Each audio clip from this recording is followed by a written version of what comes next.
today's video, we will review how to draw the products major and minor for a cyclohexane reaction undergoing elimination. Alright, so in this problem, we are given the prompt that's going to be E2. When you're given the flat cyclohexane, always draw it in the chair conformation. So then you figure out, hey, so bromine is anti to two hydrogens, one on its left, one on its right. That means there are two possibilities where this alkene can land. For example, if the base goes here, this attacks this hydrogen, this bond breaks, and your double bond will end up right along this line. But it can also happen the other way, where you attack this side and then this bond will end up here. So there are two sides that this can go. So now we draw our flat answers, flat cyclohexanes.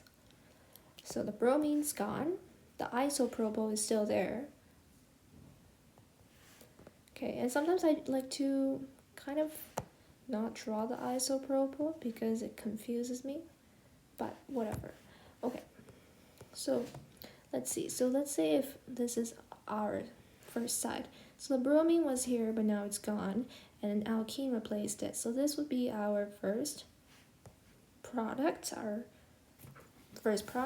and this would be the major product because the alkene is on the more substituted carbon. And just to check that the octet rule is all good. So this is our major product. I omitted the wedge here because there's no stereochemistry beside a pi bond. Now the minor product would be just where the other beta carbon is, so just the other side where the alkene lands. Our bromine was here, and the hydrogen that got attacked was on this side, and the isopropyl will now again keep its wedge, so that would be the minor product. So the biggest takeaway here is make sure to draw it in a chair form and try to draw it as clean as possible by only including the hydrogens so that you clearly know where you need to put your alkenes.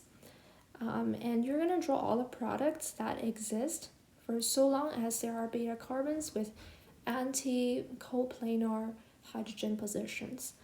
And the major product will be the more substituted alkene, and the minor is a less substituted alkene. So just be aware, sometimes in some questions you will only get one product. You won't have two products because there will only be one anti-coplanar hydrogen. If that's the case, then there's only one product. But if there are no anti-hydrogens, let's say you got an axial bromine, but all your hydrogens are equatorial, then there will be no reaction. So just keep in mind, based on this very important picture, you're going to decide how many products you will have. Sometimes it's two, major and minor, sometimes it's one. Sometimes it might even look like two. You might get something that looks like this. You're like, yeah, this is one position for the hydrogen, and this is another position. But these two are the same because it's just one methyl. You just rotate it and it's the same thing. Okay. Here is a multiple choice.